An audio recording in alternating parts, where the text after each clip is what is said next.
এবার চিন্তা করা যাক যে আমাদের যদি বিউটানয়েল ক্লোরাইডের একটা অণু থাকে তবে কি ঘটতে পারে। তাহলে 1 2 3 4 চারটা কার্বন, এখান থেকে আসছে বিউট, এরপর এটা হবে বিউটানয়েল ক্লোরাইড, তাহলে এটা একটা অ্যাসিল হ্যালাইড অথবা এটা একটা অ্যাসাইল ক্লোরাইড। আমি এটা লিখে ফেলি, তাতে নামকরণের কিছু অনুশীলন হবে। এটা হলো বিউটানয়েল ক্লোরাইড। আমরা কয়েকটা ভিডিও আগে দেখেছিলাম যে অ্যাসাইল হ্যালাইডের ক্ষেত্রে আমাদের প্রধান চেনের কার্বন গণনা করতে হয়। 1 2 3 4 চারটা কার্বন, এখান থেকে আসছে বিউটেন, এটা হলো একটা অ্যাসিল ক্লোরাইড। অ্যাসিল ক্লোরাইড অংশটা এই অংশটার জন্য আসছে ও ওয়াইএল ওয়াইল, অথবা আমার মনে হয় আপনারা এই কার্বনিল অংশের থেকে দেখতে পারেন। আমরা এটাও বলতে পারি যে এই পুরো অংশটা হলো কার্বক্সিলিক অ্যাসিডের জাতক, এটা একটা অ্যাসিল ক্লোরাইড, সেজন্য এই অয়েল আর এই ক্লোরাইডটা আসছে। এবার চিন্তা করা যাক যে আমাদের যদি বিউটানয়েল ক্লোরাইডের একটা অণু থাকে, বা আরও ভালোভাবে বললে যদি বিউটানয়েল ক্লোরাইডের একটা দ্রবণ থাকে তবে কি ঘটতে পারে।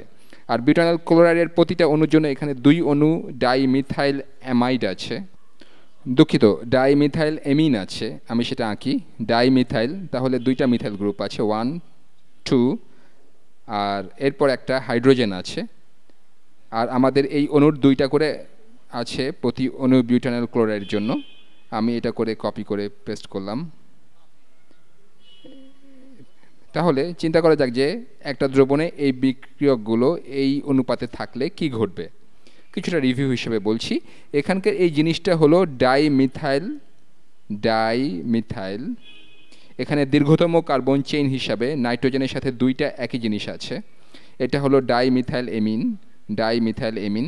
আপনি এই 2টার যে কোনোটাকে দীর্ঘতম চেইন হিসাবে নিলে এটা হবে এন মিথাইল, মিথাইল এমিন। এই 2টার মধ্যে এটাই আপনি বেশি দেখবেন। এই ভিডিওটা নামকরণের উপরে নয়, এখানে কি ঘটতে পারে এই ভিডিওতে আমরা সেটা নিয়ে চিন্তা করব। তাহলে আমরা কি নিয়ে কাজ করছি, এখানে আমাদের এমিন আছে, এরপর এখানে আছে একটা অ্যাসিল ক্লোরাইড।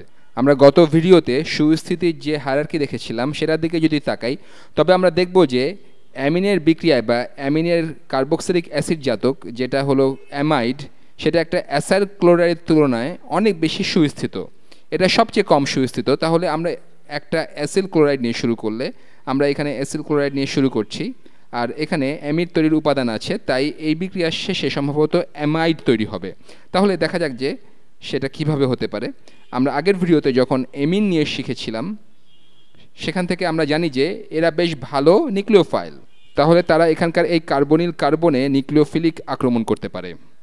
আপনারা কল্পনা করতে পারেন যে এই এমিনের নাইট্রোজেন তার একটা ইলেকট্রন এই কার্বনিল কার্বনকে দিয়ে দিল, আর এই কার্বনিল কার্বনটা তখন এই ইলেকট্রনটা উপরের এই অক্সিজেনের কাছে যেতে দিবে।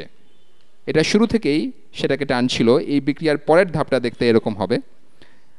আগে যেটা বিউটানয়েল ক্লোরাইড ছিল সেটা এবার দেখতে এরকম হবে, 1 2 3 4 চারটা কার্বন, এবার এখানে একক বন্ধন থাকবে, উপরের এই অক্সিজেনটার এবার নেগেটিভ চার্জ হবে, এটা একটা ইলেকট্রন নিয়েছে এখানকার এই কার্বনের কাছ থেকে, এর সাথে এবারও ক্লোরিনটা যুক্ত আছে।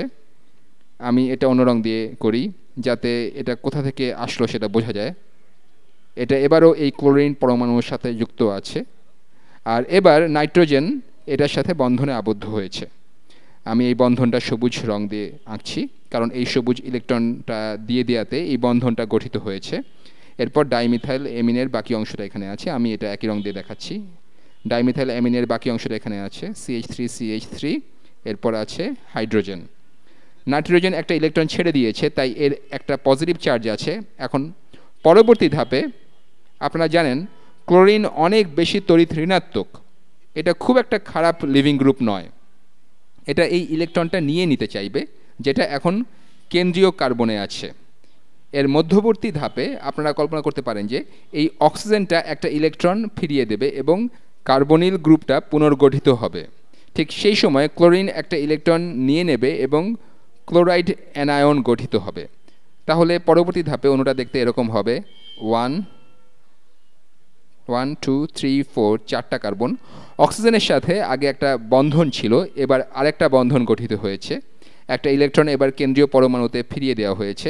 এরপর নাইট্রোজেনের সাথে বন্ধনটা থাকবে, এখানকার এই বন্ধনটা, আর নাইট্রোজেনটার সাথে যুক্ত আছে 1 মিথাইল গ্রুপ, 2 মিথাইল গ্রুপ, আর একটা হাইড্রোজেন। এটা একটা ইলেকট্রন দিয়েছে বলে এর একটা পজিটিভ চার্জ আছে, আর ক্লোরাইড অ্যানায়নটা বেরিয়ে গেছে। ক্লোরাইড অ্যানায়ন ক্লোরিনটা কেন্দ্রীয় কার্বন হতে একটা ইলেকট্রন নিয়েছে, তাই এর এবার একটা নেগেটিভ চার্জ আছে। এবার এখনও আমাদের একটা ডাইমিথাইল এমিন অণু আছে। আমরা বলেছিলাম যে এই অণু দুইটা আছে, আমরা সেগুলোর একটা ব্যবহার করেছি। এবার বাকিটাকে বিক্রিয়ায় নিয়ে আসা যাক। এটা শুধুমাত্র বিক্রিয়ায় এসে অন্য অণুটাকে নিরপেক্ষ করে দেবে, আর এটা উভয় দিকেই যেতে পারে। এখানকার এই অংশটা উভয় দিকেই যেতে পারে। এখানকার এই জিনিসটা খুব একটা খারাপ খান নয়। এটা একটা ইলেকট্রন এখানকার এই হাইড্রোজেন প্রোটনকে দিয়ে দিতে পারে, হাইড্রোজেন প্রোটনকে। আর হাইড্রোজেন প্রোটন এর ইলেকট্রন বা হাইড্রোজেন পরমাণুর ইলেকট্রনটা তখন নাইট্রোজেন ফিরিয়ে নিয়ে নিরপেক্ষ হয়ে যেতে পারবে। আর এই বিক্রিয়াটা দুই দিকেই যেতে পারে, এটা উভয় দিকে যেতে পারে। তাহলে এখানকার এই অণুটা দেখতে এরকম হবে, 1 1 2 3 4 কার্বনিল গ্রুপ। আমি এটা একইভাবে কালার কোড করি যাতে আমরা বুঝতে পারি কোনটা কোন অংশ। এখানে সবুজ বন্ধনটা আছে নাইট্রোজেনের সাথে, যেটা এবার একটা প্রোটন হারিয়েছে, এটা একটা ইলেকট্রন ফিরিয়ে নিতে সমর্থ হয়েছে, তাই এটা এবার নিরপেক্ষ। আর এর সাথে যুক্ত আছে 1 2 দুইটা মিথাইল গ্রুপ।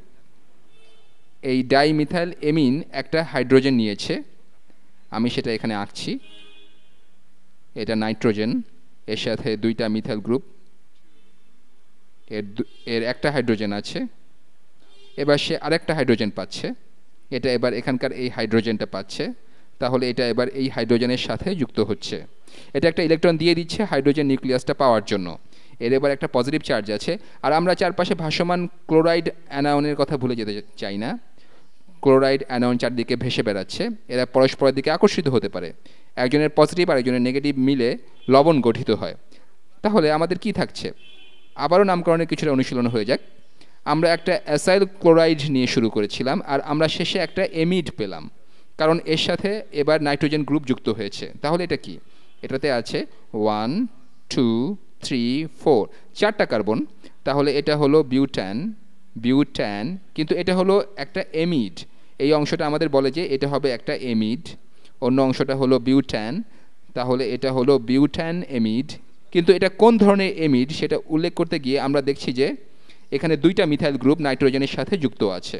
তাহলে আমরা এটাকে বলবো, আমি এখানে আরেকটা রং নেই, এখানে 1 2 দুইটা মিথাইল গ্রুপ নাইট্রোজেনের সাথে যুক্ত আছে।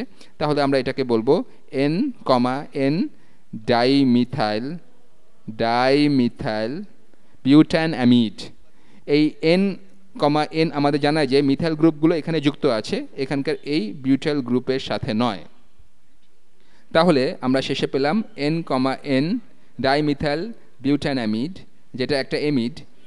এটা কার্বক্সিলিক অ্যাসিড জাতকগুলোর মধ্যে একটা সুস্থিত জাতক। এরপর এখানকার এই লবণটার নাম কি? এখানে এই দুইটা হলো ডাইমিথাইল, এখানে আসছে ডাইমিথাইল। এটা কিন্তু এখন আর ডাইমিথাইল এমিন নেই, এটা আবার একটা পজিটিভ চার্জে চার্জিত ক্যাটায়ন। এটা হলো ডাইমিথাইল অ্যামোনিয়াম। আমরা যেখান থেকে এটা পেলাম তা হলো এখানে চারটা বন্ধন আছে, একটা পজিটিভ চার্জ আছে, এটা হলো ডাইমিথাইল অ্যামোনিয়াম। এরপর এখানে আছে এই নেগেটিভ অ্যানায়ন, এটা হলো ডাইমিথাইল অ্যামোনিয়াম ক্লোরাইড। আমি এটা পরের লাইনে লিখছি, ডাইমিথাইল অ্যামোনিয়াম ক্লোরাইড। আমি এখানে শুধুমাত্র আপনাদের একটা বিক্রিয়া কৌশল দেখাতে চেয়েছি যে আপনি কিভাবে একটা কম সুস্থিত, আসলে সবচেয়ে কম সুস্থিত কার্বক্সিলিক অ্যাসিড জাতক হতে সবচেয়ে বেশি সুস্থিত একটাতে যেতে পারেন। একটা এসএল ক্লোরাইড হতে, যেটা ছিল বিউটানাইল ক্লোরাইড, সেখান হতে একটা এমিড যেতে পারেন।